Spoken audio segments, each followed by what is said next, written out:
Bismillahirrahmanirrahim. Assalamualaikum warahmatullahi wabarakatuh.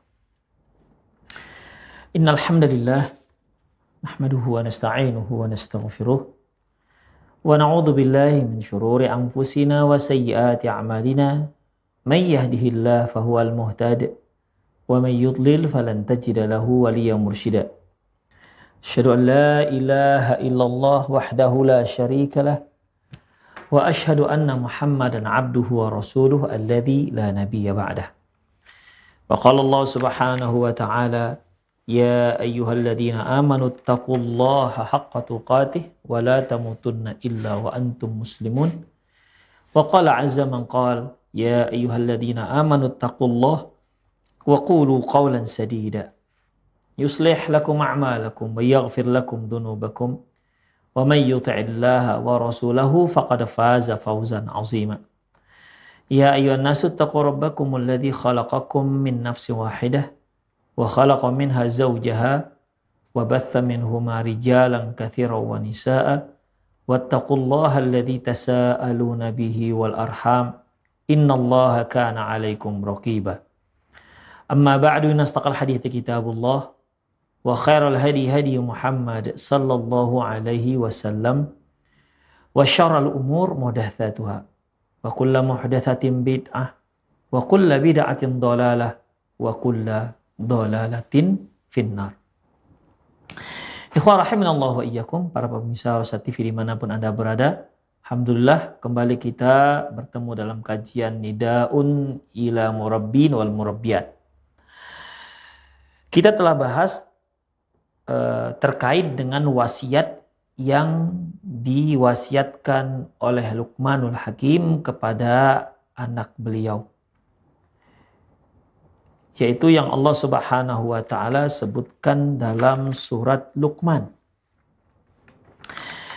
Dari ayat-ayat tersebut kita bisa ambil petunjuk ataupun faedah dari nasihat-nasihat tersebut.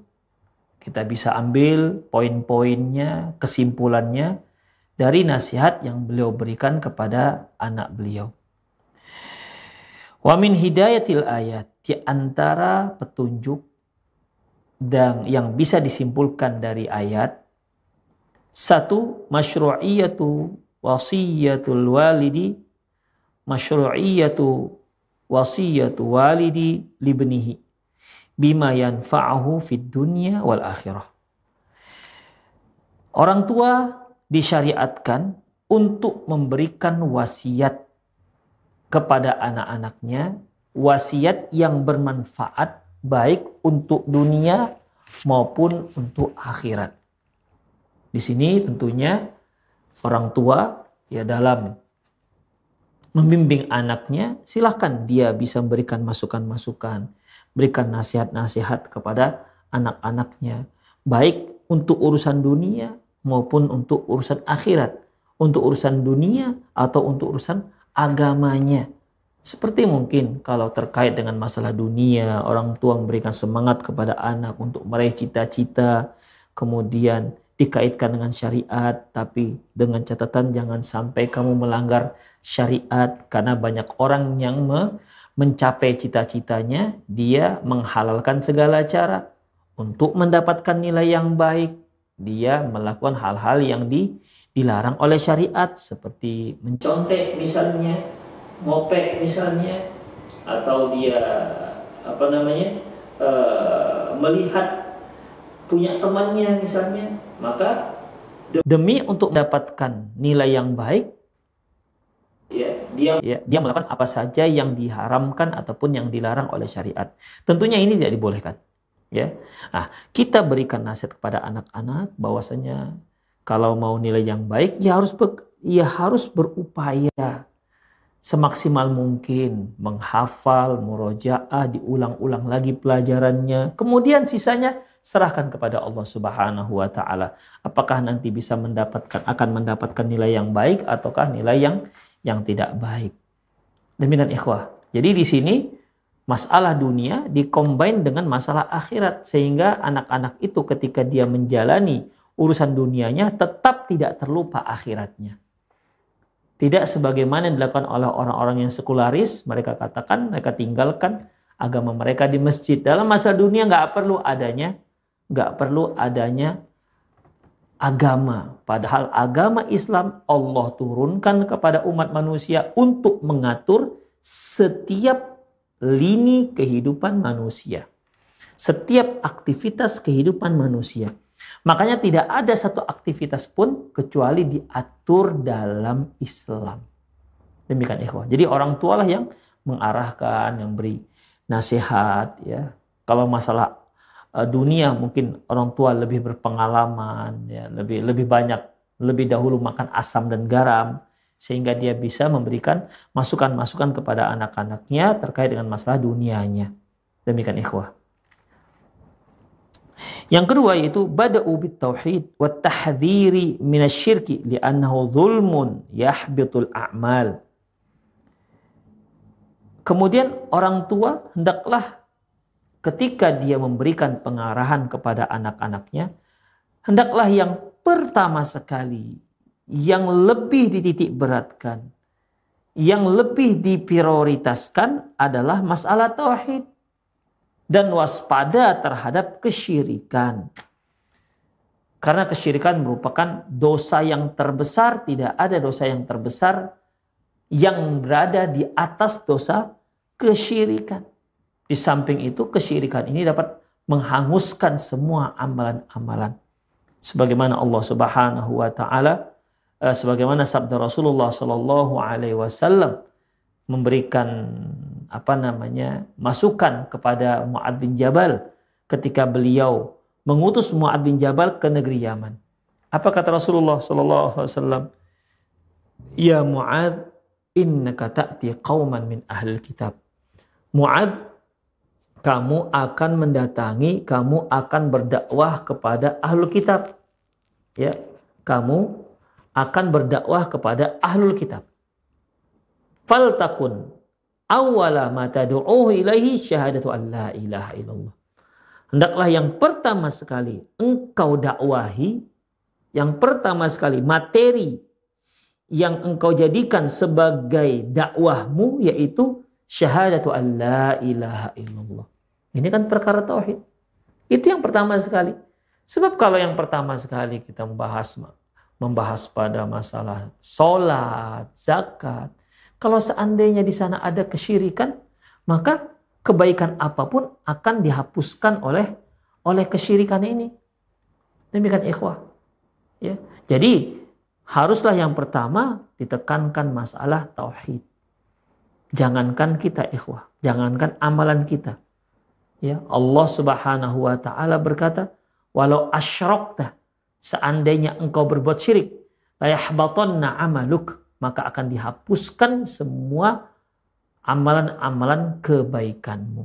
Ancaman Allah Subhanahu wa taala. Demikian ikhwah rahimanallahu wa iyyakum. Ya, jadi dalam masalah ini mohon pada para pemirsa ketika mendidik anak-anaknya atau anak didiknya, tekankan masalah tauhid. Ya. Tekankan masalah tauhid dan tekankan masalah harus benar-benar waspada terhadap kesyirikan. Yang ketiga yaitu wujubu syukri lillah walil walidaini. Yang ketiga yaitu wajibnya untuk bersyukur kepada Allah dan kepada kedua orang tua. Di sini Allah Subhanahu wa taala kan menyebutkan anishkurli wali walidaik. Hendaklah engkau bersyukur kepadaku dan kepada kedua orang tuaku. Kenapa kita harus bersyukur kepada Allah Subhanahu wa taala? Sebenarnya ini suatu hal yang suatu hal yang sudah sangat jelas mengapa kita harus bersyukur kepada Allah Subhanahu wa taala. Semua nikmat yang kita rasakan semasa kita hidup itu semuanya dari Allah Subhanahu wa taala. Semuanya. Makanya Allah Subhanahu wa taala meminta pertanggungjawaban kita atas nikmat yang telah Dia berikan kepada kita. La tus'alunna yauma idzin 'anin na'im. Kalian akan ditanya, akan mempertanggungjawabkan ya, atas nikmat yang telah kami anugerahkan kepada kalian. Semua yang kita rasakan sekarang, yang kita masih hidup ini, itu semuanya itu milik Allah Subhanahu wa Ta'ala, dan dianugerahkan kepada Allah Subhanahu, dan dianugerahkan oleh Allah Subhanahu wa Ta'ala kepada kita. Makanya tidak ada yang paling berjasa terhadap manusia kecuali Allah Sang Pencipta. Demikian. Makanya kalau ada seorang yang mensekutukan Allah, ini satu hal yang aneh. Ketika Rasulullah Shallallahu Alaihi Wasallam ditanya, ya Rasulullah, ayyudz dzambi a'dzam? Ya Rasulullah, dosa apakah yang paling besar? Rasulullah mengatakan, anta ja'ala lillahi niddan wa huwa khalaqaka. Engkau mensekutukan Allah padahal Dia yang telah menciptakanmu. Ya seharusnya kalau engkau tahu bahwasanya Allah yang menciptakanmu, ya sebagai seorang yang berakal dan cerdas, tentunya tidak ada pilihan selain dia menyembah Allah Subhanahu wa Ta'ala. Semua nikmat dari Allah. Anda tahu semua nikmat dari Allah. Anda tahu bahwasanya Allah yang menciptakan. Anda tahu bahwasanya Allah yang memberi rezeki. Yang seharusnya Anda sembah adalah Allah, bukan Ratu Pantai Selatan, bukan jin yang ada di rumah angker, bukan juga para wali-wali yang dianggap soleh, yang di mana orang-orang berdoa kepada si wali tersebut. Bukan juga kepada malaikat, bukan juga kepada memohon kepada para nabi-nabi yang dianggap dekat dengan Allah, bukan. Ya. Bukan minta kepada mereka. Berdoalah kepada Allah Subhanahu wa Ta'ala. Tidak meminta kepada bulan, tidak meminta kepada matahari. Apalagi sujud kepada mereka. La tasjudu lisyamsi wal qamar. Jangan kalian sujud kepada matahari dan bulan. Wasjudu lillahi alladzi khalaqahunna. Tapi seharusnya kalian itu sujud kepada Allah yang menciptakan bulan, yang menciptakan matahari dan rembulan. Dan itu suatu hal yang sangat bisa diterima oleh logika kita. Demikian ikhwah rahimani Allah wa iyyakum. Ya, jadi yang layak untuk kita syukuri Allah Subhanahu wa Ta'ala. Kemudian yang kedua, kepada kedua orang tua kita. Wa wujubu birrihima wasilatihima, dan wajib untuk berbakti kepada kedua orang tua kita dan menyambung silaturahmi dengan kedua orang tua kita. Tidak boleh diputus, ya. Tidak boleh diputus hubungan kita dengan orang tua kita. Walaupun mungkin ada anak yang sangat tidak cocok dengan orang tuanya, ya, artinya bukan berarti itu dia jadikan sebagai alasan untuk berbakti kepada orang tuanya. Bahkan kalaupun orang tuanya kafir, dia tetap wajib berbakti kepada kedua orang tuanya. Karena kedua orang tuanya lah penyebab keberadaan dia ada di muka bumi. Makanya Allah katakan dalam surah Luqman, anishkurli wali walidaika ilayyal masir. Hendaklah kamu bersyukur kepadaku dan kepada kedua orang tuamu, dan kepada akulah engkau akan kembali. Demikian ikhwah. Rasulullah Shallallahu Alaihi Wasallam mengatakan, la yashkurullah man la yashkurun nas. Tidak bersyukur kepada Allah mereka-mereka yang tidak bersyukur terhadap manusia. Demikian ikhwah rahimani Allah wa iyyakum. Saking pentingnya yang namanya syukur ikhwah, sampai Ibnu Qayyim mengatakan al imanu nisfani. Iman itu ada dua. Nisfuhu sabar wa nisfuhu syukur. Setengahnya sabar dan setengahnya lagi syukur. Itulah ikhwah azza wa iyyakum. Karena memang kita dalam menjalani kehidupan kita ini, maka kita harus menggunakan syukur dan sabar. Ya, syukur dan bersabar. Bersabar tak bersyukur tidak akan bisa mendapatkan kebahagiaan dan kesejahteraan dunia dan akhirat. Bersyukur tapi tak bersabar, maka otomatis gak akan mungkin seorang bisa bersyukur tanpa dia bersabar. Yang keempat, la ta'ata li makhluqin fi ma'siyatil khaliq. Innamat ta'atu fil ma'ruf. Tidak ada ketaatan dalam rangka mendurhakai Allah Subhanahu wa Ta'ala. Sesungguhnya innamat ta'ah fil ma'ruf, ketaatan itu hanya boleh untuk hal-hal yang sifatnya ketaatan. Demikian. Jadi kalaupun Allah Subhanahu wa taala mewajibkan kita untuk berbakti kepada kedua orang tua kita, bukan berarti semua yang mereka perintah kita harus lakukan. Tidak. Tetap ada standarisasinya dengan syariat. Jika syariat menilai apa yang dia suruh ini, apa yang diperintahkan oleh kedua orang tua kita itu melanggar syariat, maka kita wajib untuk menolaknya. Tapi kalau ternyata tidak melanggar syariat, maka kita wajib untuk melaksanakan apa yang diminta oleh kedua orang tua kita. Demikian ikhwah. Makanya dalam surat Luqman dikatakan, wa in jahadaka ala an tusyrika bi ma laisa laka bihi ilm fala tuti'hum. Apabila mereka berusaha dengan semaksimal mungkin untuk mengajakmu agar engkau mensekutukan Allah Subhanahu wa taala di mana kamu tak punya ilmu tentang itu, fala tuti'huma, jangan sekali-sekali kamu mentaatinya. Jangan sekali-sekali kamu mentaatinya. Demikian. Walaupun memang Allah wajibkan manusia untuk berbakti kepada kedua orang tuanya, tapi untuk masalah maksiat tidak ada ruang untuk ketaatan dalam rangka maksiat. Seperti orang tuanya yang wajib dia taati, dia minta anaknya agar tak pakai jilbab ketika dia keluar rumah. Maka wajib untuk tidak mentaati kedua orang tua. Demikian ikhwah. Atau si orang tua meminta agar anaknya jangan sholat. Misalnya. Ya, maka wajib untuk tidak mentaati mereka berdua. Karena perintah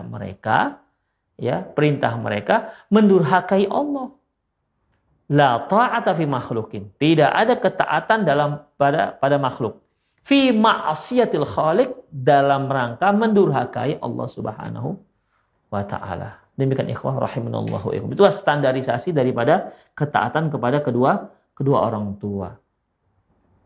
Namun apabila dia menyuruh kita untuk tidak melakukan sesuatu yang sifatnya sunnah hukumnya, dikerjakan berpahala, tak dikerjakan nggak apa-apa, maka kita masih tetap wajib mentaati kepada kedua orang tua.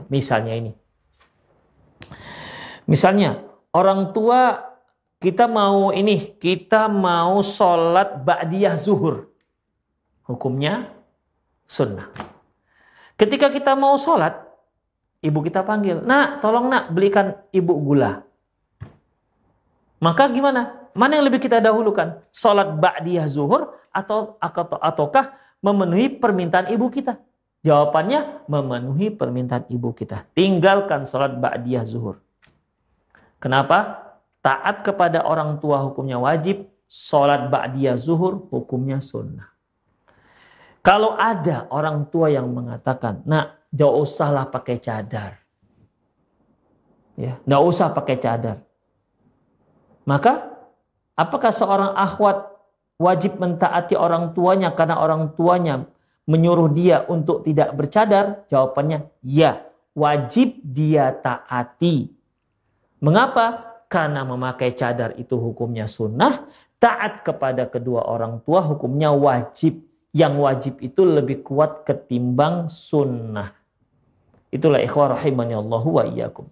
Ya, jadi kalau dia masih dalam masalah sunnah, boleh ditinggalkan demi untuk mentaati kedua orang tua. Tapi kalau sudah perkaranya perkara wajib atau haram, ya, perkara wajib atau haram yang bertentangan dengan apa yang diperintahkan oleh orang tua, yang wajib misalnya orang tua mengatakan, misalnya nih pas lagi mau sholat maghrib, ya. Orang tua mengatakan, nak, tolonglah kamu tolong kamu antarkan dulu ini. Ya. Perkiraan kita kalau kita antar ini lewat maghribnya. Maka kita katakan, sebentar ya mak, ya saya sholat maghrib dulu. Demikian. Oh, tapi ini cepat. Kalau cepatnya itu tetap akan menghabiskan waktu sholat maghrib, maka kita katakan ini lebih penting karena ini panggilan Allah Subhanahu wa taala. Demikian ikhwah rahimanallahu wa iyyakum. Ya. Mungkin para pemirsa masih ingat kisah Jurayj, ya.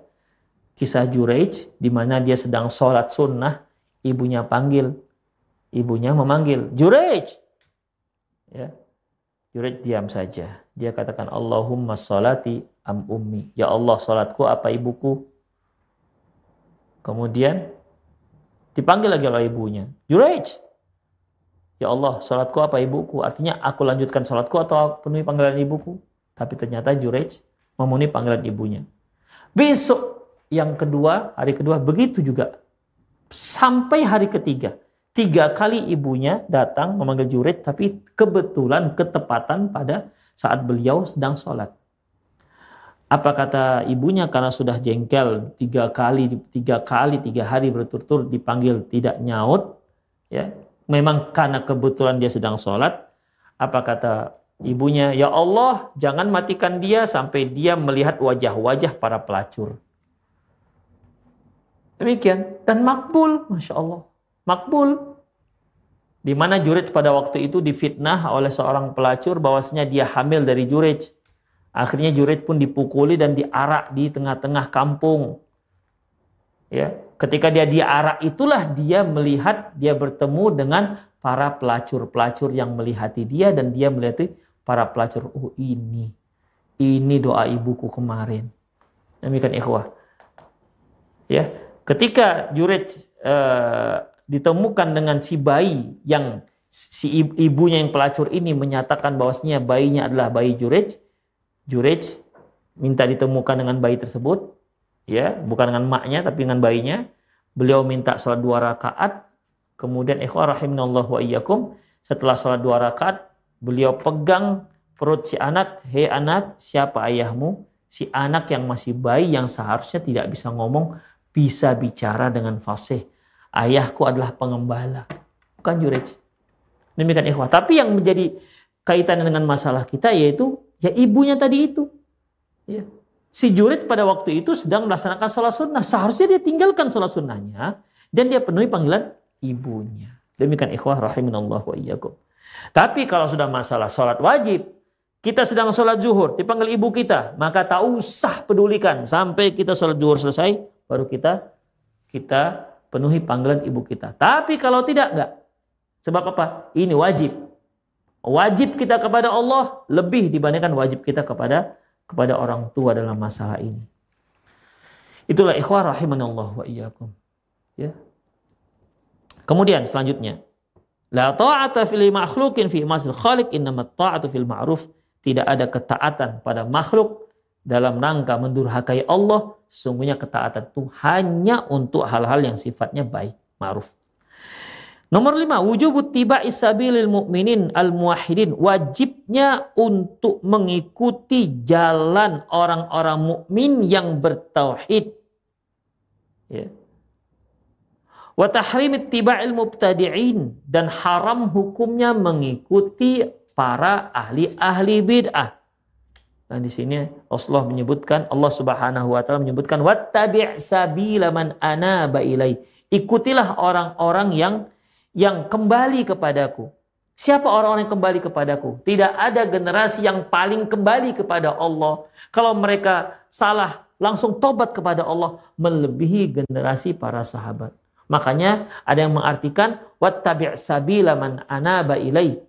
Wattabi' sabila man anaba ilai. Siapa orang yang berserah diri kembali kepada Allah? Mereka adalah generasi para sahabat atau para sahabat.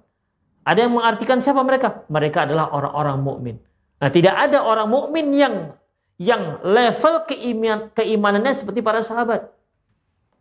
Kalau dikatakan orang mukmin, siapakah orang yang paling pantas dikatakan orang-orang mukmin? Ya para sahabat. Demikian ikhwah, ya, para sahabat. Kenapa? Karena Allah Subhanahu wa taala sudah ridha dengan para sahabat.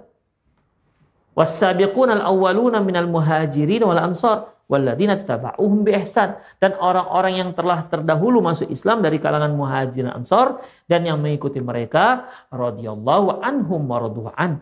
Allah ridho kepada mereka dan mereka ridho kepada Allah Subhanahu wa taala. Allah sudah rekomendasi mereka. Mereka jelas orang-orang mukmin. Wa may yushaqiqir rasul mim ba'di ma tabayyana lahul huda wa yattabi' ghayra sabil mu'minin. Barang siapa yang menyelisihi Rasul setelah datang kepada dia hidayah dan menyelisihi dan mengikuti jalur orang yang dan menyelisih jalur orang-orang mukmin. Siapa itu mukmin? Dia adalah para sahabat ridwanullahi alaihim ajma'in. Makanya wattabi' sabila man anaba ilaihi. Sabila man anaba ilaihi, jalan orang yang kembali kepadaku. Sebagian mengatakan itu adalah orang-orang mukmin, sebagian lagi ada yang mengatakan dia adalah Abu Bakar. Demikian ikhwah rahimanallahu wa iyyakum. Nomor 6, muraqabatullahi ta'ala fis sirri wal alan. Senantiasa merasa diawasi oleh Allah Subhanahu wa taala, baik ketika kita sedang sendiri maupun sedang berada dengan orang lain. Wa adamu istighfafi bil hasanati wa sayyi'ah mahma qallat aw sagharat.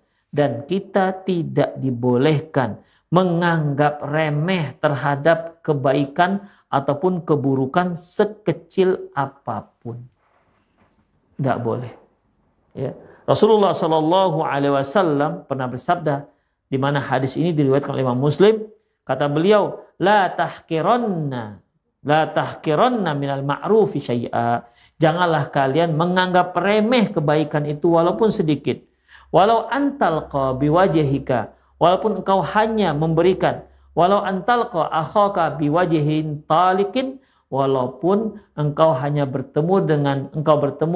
walaupun engkau hanya tersenyum, hanya wajahmu menunjukkan wajah yang cerah di saat engkau bertemu dengan teman-temanmu, dengan saudaramu. Demikian ikhwah. Jadi ketika kita bertemu dengan teman kita, kita menunjukkan wajah yang suka, wajah yang gembira bertemu dengan dia, itu berpahala. Padahal kan tidak punya modal untuk itu. Makanya la tahqiranna syai'an minal ma'ruf, atau la tahqiranna minal ma'ruf syai'a. Jangan sekali-sekali kalian menganggap remeh dengan kebaikan sekecil apapun dia. Kalau kita bisa berbuat baik, maka silahkan berbuatlah. Silakan berbuat baik apa yang bisa kita lakukan. Sekecil apapun perbuatan baik yang kita lakukan, insya Allah faman ya'mal misqala dzarratin khairan yarah. Barang siapa yang melakukan perbuatan baik, pasti di hari kiamat akan dia lihat kebaikan tersebut. Demikian juga jangan anggap remeh dengan keburukan walau sekecil apapun. Ya, walau sekecil apapun. Ini dosa kecil saja sih. Ini dosa kecil saja kok. Oh, enggak bisa ikhwah. Apa kata para ulama? Laisa saghiri ma'a israr. Tidak ada dosa kecil kalau itu terus-terusan dilakukan. Artinya, kalaupun dosa kecil terus-terusan dilakukan, itu menjadi dosa besar. Walal kabiri ma'a istighfar. Dan tidak ada dosa besar kalau diiringi dengan taubat kepada Allah Subhanahu wa taala. Demikian ikhwah, azinallahu wa iyyakum. Ya, jangan sekali-sekali menganggap remeh dengan perbuatan baik. Apa yang kita bisa lakukan, lakukan semasa kita hidup di dunia. Jangan anggap remeh. Gini aja pun gak usah lah. Oh, jangan ikhwah. Ya. Bahkan Ibnu Qayyim pernah mengatakan, janganlah kalian menganggap remeh dengan kebaikan sekecil apapun, karena kalian tidak tahu kebaikan apa yang memasukkan kalian ke dalam surga. Ya. Ketika ada seorang pelacur memberi minum anjing yang hampir mati kehausan, mungkin bagi kita, ini amalan receh, kan begitu. Apalah susahnya? Ambil air, kasihkan minum ke anjing yang sedang kehausan. Mungkin kita ada yang menganggap receh, tapi sebenarnya tidak receh di hadapan Allah Subhanahu wa taala. Buktinya si pelacur itu Allah ampunkan dosanya, Allah masukkan dia ke dalam surganya Allah Subhanahu wa taala. Nah, misalnya nih kita lagi bagi-bagi air mineral misalnya yang bentuknya gelas, kan itu harus dicucukkan. Enggak apa-apalah kita ambil sedotan, kita cucukkan ke air mineral tersebut untuk teman kita. Demikian ikhwah rahimanallahu wa iyyakum. Ya, menunjukkan wajah yang ceria itu juga sebuah kebaikan. Bahkan Rasulullah katakan tabassumuka fi wajhi akhika laka sadaqah lahu sadaqah. Tabassumuka fi wajhi akhika as-sadaqah. Sungguhnya engkau tersenyum di hadapan saudaramu, itu merupakan sedekah, kebaikan. Orang suka ikhwah diperlakukan dengan apa namanya, dengan lembut. Orang suka disambut dengan wajah ceria. Ya, sebagaimana orang tak suka kalau bertemu kita menunjukkan wajah masem, wajah yang sepertinya dia nggak suka dengan kita. Kita nggak suka seperti itu, ikhwah. Ya, jadi itulah dia, ya. Hendaklah kita senantiasa merasa Allah itu mengawasi kita, baik dalam keadaan kita tersembunyi maupun kita bersama orang lain. Yang ketujuh, wujubu iqamatis shalah bi arkaniha wa wajibatiha wa itmi'nani biha fiha. Wajib hukumnya untuk menegakkan sholat, melaksanakan rukun-rukun dan wajib-wajib sholat, dan bertomak ninah ketika melaksanakan sholat. Ya, tentunya ini semua bisa kita ketahui dengan cara belajar. Ya, bagaimana cara melaksanakan sholat, apa saja rukun-rukunnya, apa saja wajib-wajibnya, ya, dan apa pula hukumnya, apa pula hukum tomak ninah ketika sholat. Intinya iqamatis shalah, iqamis shalah, wujub iqamis shalah, wajib hukumnya menegakkan sholat. Yang kedelapan, wujubul amri bil ma'ruf. Wujubul amri bil ma'ruf, yaitu wajibnya perintah untuk berbuat baik, wan nahi anil munkar, dan melarang berbuat mungkar. Bil lutfi hasbastita'atih, dengan cara yang lembut sesuai dengan kemampuannya. Demikian ikhwah, ya, karena apapun ceritanya kita, ya, harus mengamalkan 4 hal. Yang pertama, kita wajib untuk menuntut ilmu.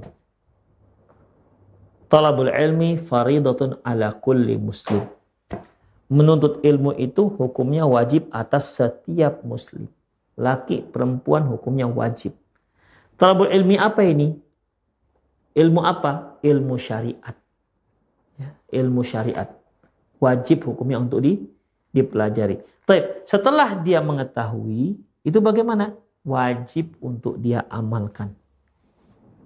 Karena buah daripada sebuah ilmu yaitu amalan. Berkah dari sebuah ilmu yaitu diamalkan oleh orang yang memiliki ilmu tersebut. Jadi bukan hanya sekedar sekedar wawasan saja. Karena Islam itu Allah turunkan bukan hanya untuk wawasan, tapi untuk diaplikasikan dalam kehidupan kita sehingga kita bisa sejahtera dunia dan akhirat. Bukan sekedar wawasan saja.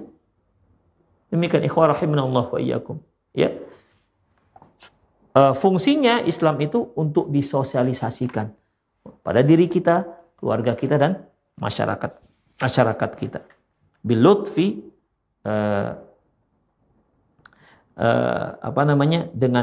dengan lemah lembut, ya, dengan lemah lembut.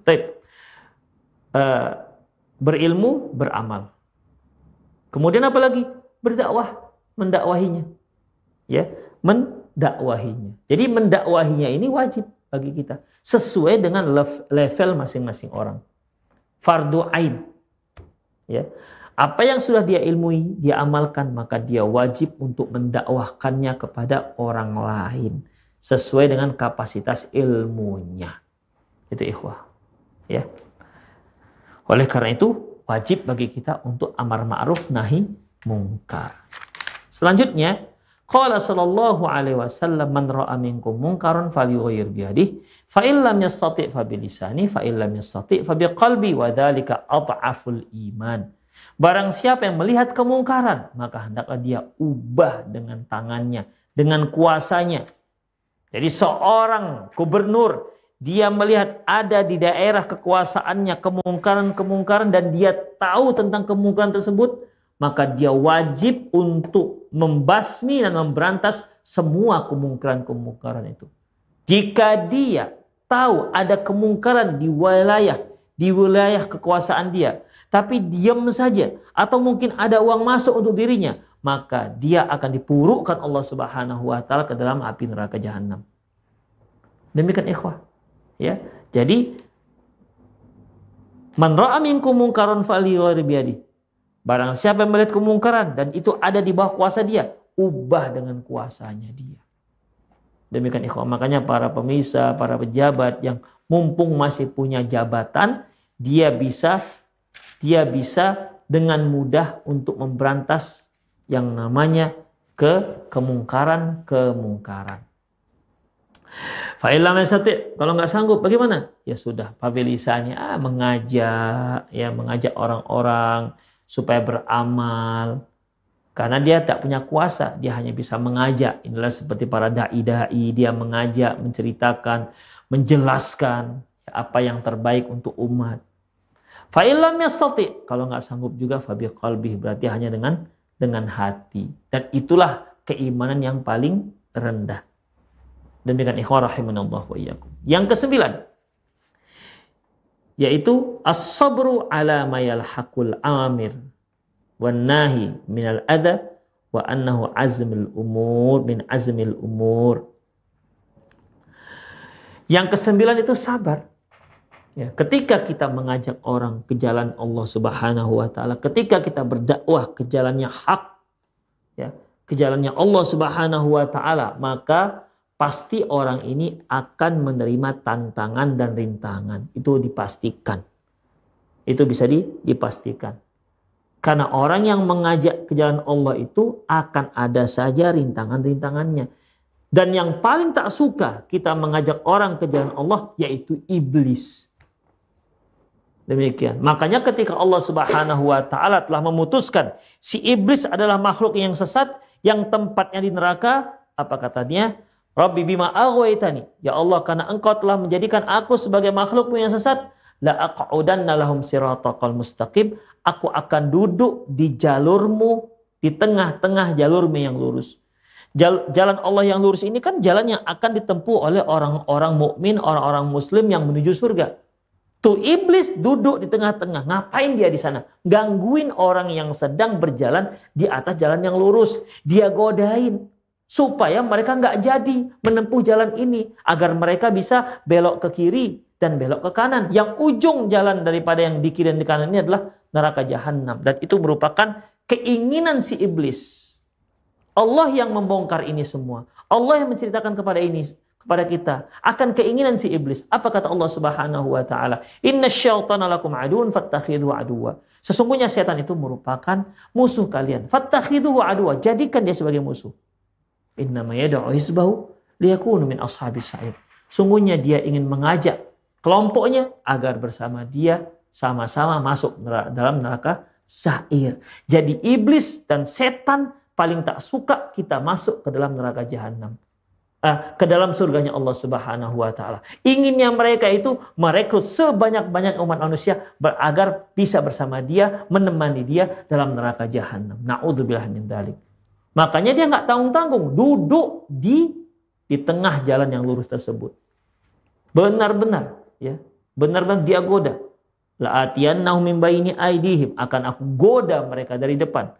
Wa min khalfihim, dari belakang mereka. Wa an aymanihim, dari samping kanan mereka. Wa an syama'ilihim, dan dari samping kiri mereka. Wa la tajidu aktsarum syakirin. Ya Allah, engkau akan lihat gak banyak manusia itu yang bersyukur. Artinya gak banyak yang berhasil melampaui, melewati gangguan si iblis. Makanya orang-orang yang akhirnya berhasil disesatkan oleh iblis, di hari akhirat nanti mereka akan berkata kepada Allah, bahwasanya yang menyesatkan mereka adalah si iblis. Demikian. Ya Allah, dia ini yang telah menyesatkan kami. Tapi iblis ya tetap iblis. Dia pintar. Apa kata iblis? Allah menyebutkan dalam Al-Quran. Allah Subhanahu wa ta'ala firman, wa qala asyaitanu lamma qudiyal amr. Setan berkata, ketika semua urusan sudah diselesaikan, yang surga sudah tahu kemana, penduduk surga sudah tahu akan ke surga, yang penduduk neraka sudah tahu dia akan ke neraka. Lamma qudiyal amr. Dan si setan juga ketika manusia-manusia yang akan menjadi penduduk neraka sudah tahu akan ke neraka, maka mereka ini akan mencari kambing hitam. Dan yang paling empuk kambing hitamnya adalah iblis. Karena memang iblis adalah biang semua kejahatan. Biang semua kemungkaran. Makanya mereka menuding-nuding iblis. Tapi apakah iblis mau dituding? Tidak sama sekali. Apa kata si iblis? Ya. Wa qala syaitanu lamma qudiyal amru. Berkata setan ketika urusan sudah diselesaikan, ditetapkan, innallaha wa'adakum wa'dal haq. Loh, bukankah Allah Subhanahu wa taala telah memberi kalian janji yang benar? Innallaha wa'adakum wa'dal haq. Allah telah memberikan kalian janji yang benar. Wa wa'adtukum. Aku juga memberi kalian janji. Fa akhlaftukum, dan aku ingkari janjiku. Wa ma kana liya 'alaikum min sultan illa an da'autukum fastajabtum li. Kan dahulu itu aku tak punya kuasa memaksa-maksa kalian. Illa an da'autukum fastajabtum li. Aku hanya menggoda kalian, membisik-bisikkan kalian. Kalian malah ikuti aku. Makanya fala talumuni walumu anfusakum. Makanya sesali diri kalian sendiri, jangan sesali diri aku. Ma ana bimusrikhikum wa ma antum bimusrikhi. Kalian tidak bisa menolongku dan aku juga tak mampu menolong kalian. Inni kafartu bima asyraktumuni min qabl. Sungguhnya aku berlepas diri dari kesyirikan yang kalian lakukan sebelumnya. Itulah pernyataan si iblis, pernyataan setan. Demikian ikhwah rahimanallahu wa iyyakum. Jadi dalam masalah ini ikhwah rahimanallahu wa iyyakum, seorang yang akan mengajak orang lain ke jalan Allah pasti akan dihalang-halangi oleh setan. Pasti digoda, dibisik, digoda. Ada yang terjerembab, kalah dengan godaan. Ada yang tetap tegar. Demikian ikhwah. Makanya dalam berdakwah kepada Allah butuh kesabaran. As-sabru ala mal haqu.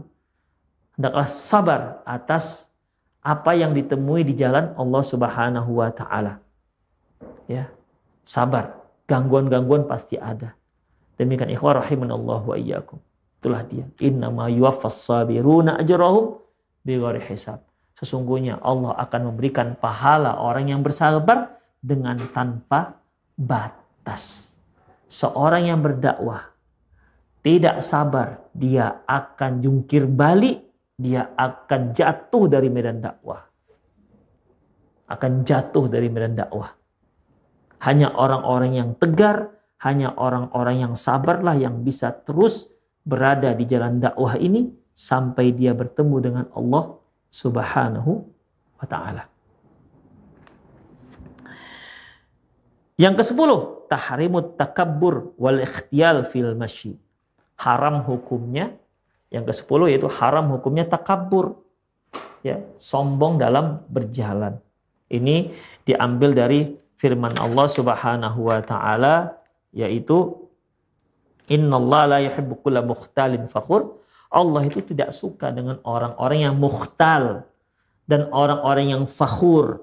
Mukhtal ini ikhwah yanzuru ila nafsihi bi'ainil iftikhar. Dia melihat dirinya dengan perasaan bangga. Itu yang mukhtal. Dia melihat dirinya dengan perasaan bangga. Fakhur, dia melihat orang lain dengan mata hina. Itu dia ikhwah.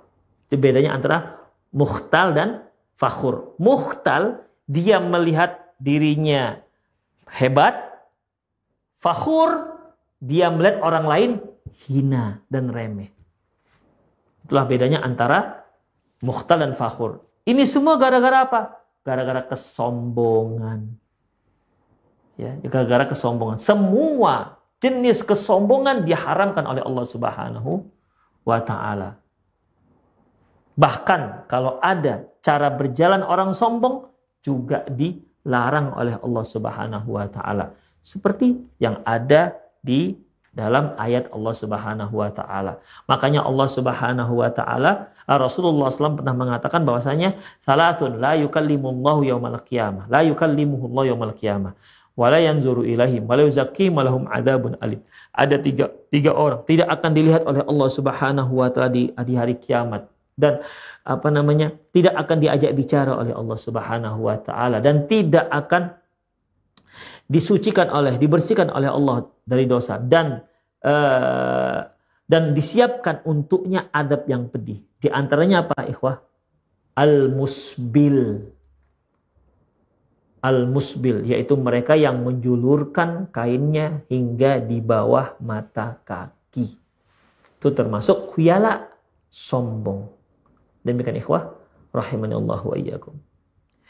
Tahrimut takabbur bi ikhtiyali fil masyi. Haram hukumnya takabbur dalam berjalan. Al-i'tidalul masyi matlub fala yushra wala yubti. Cara jalan yang pertengahan yaitu tidak terlalu cepat dan juga tidak terlalu lambat. Ya, tidak terlalu cepat, tidak terlalu lambat. Kalau yang tadi cara jalan yang mukhtal, takabur, mungkin ya jalan kemudian tangannya agak dikembangkan, kemudian lehernya ke atas begini, ya nampaklah takaburnya. Tak dibolehkan ikhwah. Ya, nomor 11 al-i'tidal fi masyil matlub, yang dimaksud dengan sederhana ketika berjalan yaitu fala yushra'u wala yubti'u, tidak terlalu kencang, cepat dan tidak terlalu lambat. Yang terakhir yaitu adamu raf'is sauti ziyadatan anil hajah, yaitu menguatkan suara melebihi dari apa yang dibutuhkan. Mengangkat suara lebih dari yang dibutuhkan. Li'annahu min 'adatil khamir, karena itu merupakan kebiasaan keledai. Ini merupakan kebiasaan keledai. Makanya ikhwah, coba nanti para pemirsa cari di Google, coba cari suara keledai. Pemirsa akan lihat bagaimana buruknya suara keledai. Melengking, ya, melengking dan jelek. Itu ikhwah. Ya. Makanya sampai Allah jadikan sebagai seburuk-buruk suara. Inna angkaral aswat. Sesungguhnya suara yang paling buruk adalah sautul hamir, yaitu suara keledai. Karena memang ikhwah sangat kuat, melengking seperti orang ketakutan. Itulah semua ada di situ. Ya, ada di situ semua ikhwah rahimanallah wa iyyakum. Itulah beberapa poin yang bisa kita simpulkan dari nasihat Luqmanul Hakim kepada anaknya. Demikian ikhwah, semoga apa yang kita bahas bermanfaat. Baik, qulu qouli hadza wa astaghfirullah li wa lakum wa lisal muslimin innahu wal ghafurur rahim. Bagi para pemirsa yang ingin bertanya, Anda boleh hubungi langsung melalui via telepon dengan nomor yang ada di layar televisi Anda, atau Anda juga boleh kirimkan pertanyaan Anda melalui via WhatsApp dengan nomor yang sama. Assalamualaikum warahmatullahi wabarakatuh. Saya ingin tanya tentang sholat Jumat. Ada tidak sehabis azan pertama? Ada tentang sholat mutlak Pak Ustadz. Ikhwah rahimanallahu wa iyyakum. Mengenai sholat Jumat, ya, pertama mengenai azan. Pada zaman Rasulullah Sallallahu Alaihi Wasallam, adzan itu hanya satu kali, yaitu setelah khatib berada di atas mimbar, maka setelah khatib naik ke atas mimbar mengucapkan salam, khatib duduk, barulah adzan. Hanya itu yang ada. Ya. Setelah di zaman Utsman bin Affan radhiyallahu anhu, Utsman bin Affan radhiyallahu anhu melihat kaum muslimin sudah semakin banyak. Gimana tidak banyak? Madinah pada waktu itu merupakan ibu kota negara yang sangat besar. Pada waktu itu dua negara adidaya sudah tertaklukkan. Islam sudah menaklukkan Farsi dan sudah menaklukkan Romawi. Ibu kota negara Madinah. Makanya banyak orang datang ke Madinah untuk berbisnis. Utsman bin Affan melihat ini kalau dibiarkan seperti ini, ya, tiba-tiba adzan begitu saja, mereka bakal terlambat masuk masjid. Karena kalau seandainya dia masuk masjid setelah khatib beratas di atas mimbar, dia nggak tercatat sebagai orang yang orang yang melaksanakan salat Jumat. Sebagaimana dalam sebuah hadis sahih di mana Rasulullah SAW bersabda, "Idza kana yaumal jum'ati kana fi kulli babin min abwabi al-masjid al-malaikah yaktubuna al-awwal fal-awwal." Apabila di hari Jumat, maka di setiap pintu masjid ada malaikat yang akan mencatat siapa yang datang pertama, kedua, ketiga, dicatat oleh malaikat.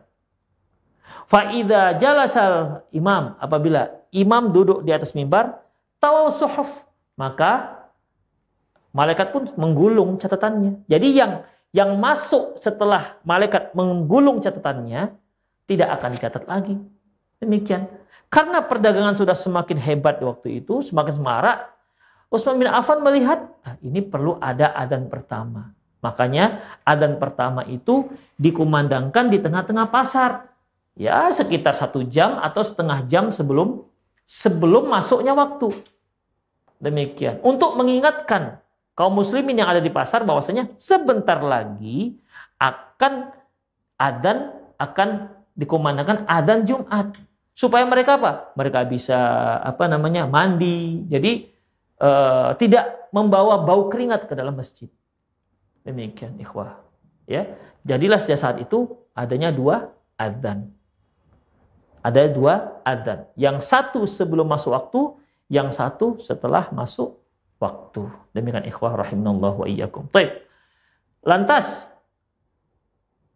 kalau kita lihat seperti modelnya adzannya pada zaman Khalifah Utsman bin Affan, salat apa yang kita lakukan setelah adzan pertama? Maka yang kita lakukan yaitu salat mutlak. Salat mutlak 2 rakaat, 2 rakaat, 2 rakaat, 2 rakaat. Demikian ikhwah rahimanallahu wa iyyakum. Kalau dia mau masuk masjid ya salat tahiyat masjid dulu ya, atau langsung salat mutlak juga boleh, silahkan. Demikian ikhwah. Dan ingat ikhwah, tidak ada yang namanya salat qobliyah Jumat. Karena memang pada zaman Rasulullah hanya ada 1 adzan. Begitu adzan berkumandang, semua sahabat mulai mendengar khatib berkhutbah. Karena tidaklah dilakukan salat qobliyah kecuali setelah masuk waktu. Pada zaman Rasulullah SAW, adzan itu dikumandangkan setelah masuk waktu. Makanya tidak ada seorang sahabat pun ketika adzan pertama dikumandangkan, khatib naik ke atas mimbar mulai berkhutbah, tidak ada seorang pun yang berdiri untuk sholat qobliyah Jumat. Demikian ikhwah rahimanallahu iyyakum. Lantas bagaimana dengan Sulaik al-Ghatafan radhiyallahu anhu yang masuk ke masjid, Rasulullah sedang berkhutbah, lantas Rasulullah katakan, "Shallaita raka'atain, apakah kamu sudah sholat 2 rakaat?" Kata Sulaik, "Belum ya Rasulullah, shalli raka'atain, salat 2 rakaat." Ini salat tahiyat masjid, bukan salat qobliyah. Demikian ikhwah rahimanallahu iyyakum. Kalau ada salat qobliyah sebelum Jumat, pastilah ketika khatib naik ke atas mimbar yang sudah waktu masuk, kemudian adzan berkumandang, karena memang nggak ada 2 adzan pada waktu itu, pastilah para sahabat setelah adzan itu semua pada berdiri untuk salat qobliyah. Karena memang waktu itu baru masuk waktu. Salat qobliyah tidak akan dilakukan kecuali setelah masuk waktu. Demikian. Jadi kan yang kita bisa bayangkan, khatib sedang berkhutbah, para sahabat berdiri rame-rame untuk salat qobliyah. Kan begitu ikhwah. Ya. Dan ternyata kan tidak seperti itu. Semua sahabat mendengar khutbahnya Rasulullah Shallallahu Alaihi Wasallam. Jadi ikhwah rahimanallahu wa iyyakum,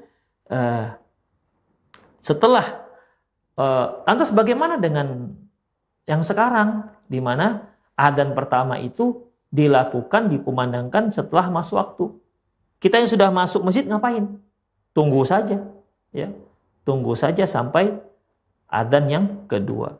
Apalagi adzan pertama dan kedua itu tidak lama, paling hanya 5 menit. Kalau yang sekarang ini, Allahu a'lam bishawab.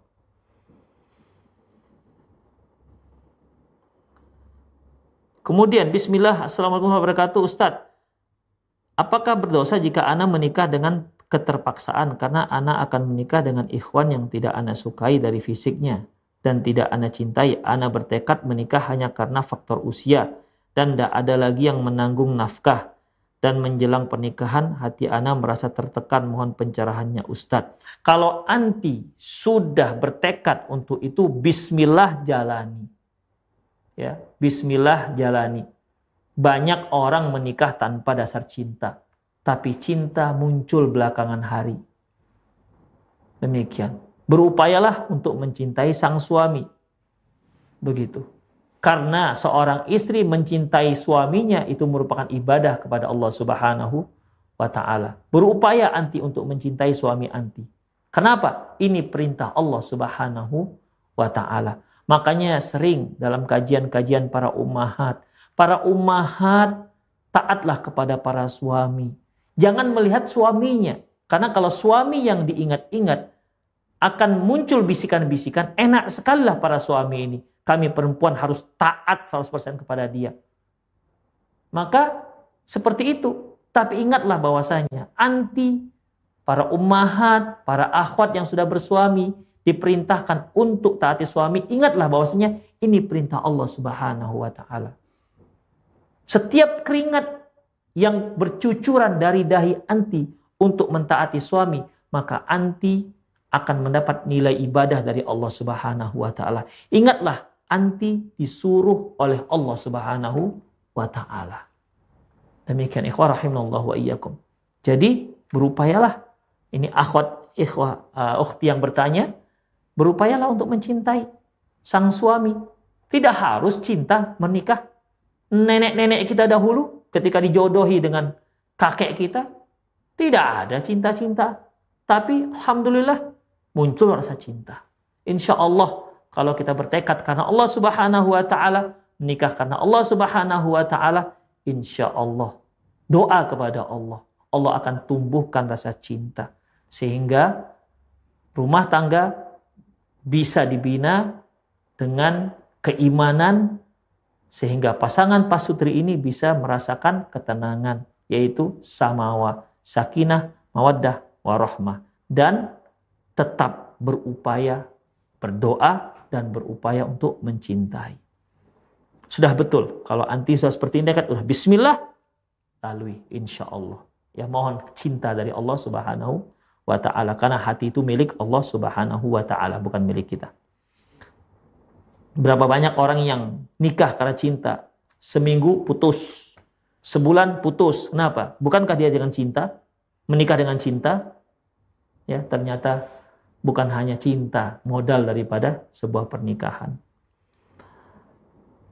Assalamualaikum Ustaz, izin bertanya, sebenarnya kalau wanita yang pakai cadar ketika makan di tempat makan atau di tempat umum, cadarnya boleh dibuka apa tidak? Ikhwah rahimanallah wa iyyakum. Kalau anti seorang akhwat yang bercadar, anti bisa makan sambil pakai cadar. Anti buka sedikit di bawah, anti bisa letakkan, masukkan tangan anti dari bawah, bisa. Banyak wanita ya yang bercadar, dia sambil makan, dia dengan suami yang anak-anaknya di tempat umum begitu kan, bisa makan, ya bisa, nggak harus dibuka. Demikian ikhwah. Ya itu memang butuh keterampilan. Mungkin kalau anti yang baru pakai cadar, mungkin sekali belepotan lah cadarnya, mungkin ujungnya masuk kena kuah begitu ya. Tapi insya Allah anti akan terbiasa, insya Allah dengan tanpa perlu membuka cadar. Tapi satu hal yang penting, cari tempat yang pas, ya. Misalnya kan makan ini pakai tangan kanan, ya pakai tangan kanan. Membukanya sedikit pakai tangan kiri. Berarti yang sebelah kanan ini upayakan tembok misalnya, ya. Jadi belakang di tembok, kanan tembok begitu. Nah, jadi ketika dibuka dikit, nggak terlihat dari samping kanan, karena di kanan ini tidak ada yang lain. Demikian ikhwah. Ya. Baik, itu saja kajian kita pada sore hari ini. Semoga apa yang kita bahas bermanfaat. Demikian, lebih kurang mohon maaf. Aku qouli hadza wa astaghfirullah li wa lakum wa lisal muslimin innahu huwal ghafurur rahim. Kita akhiri dengan doa kafaratul majlis. Subhanakallahumma wa bihamdik asyhadu an la ilaha illa anta astaghfiruka wa atubu ilaik. Wa sallallahu ala nabi Muhammad wa ala alihi wa ashabihi ajma'in. Wa akhiru da'wana alhamdulillahirabbil alamin. Assalamualaikum warahmatullahi wabarakatuh.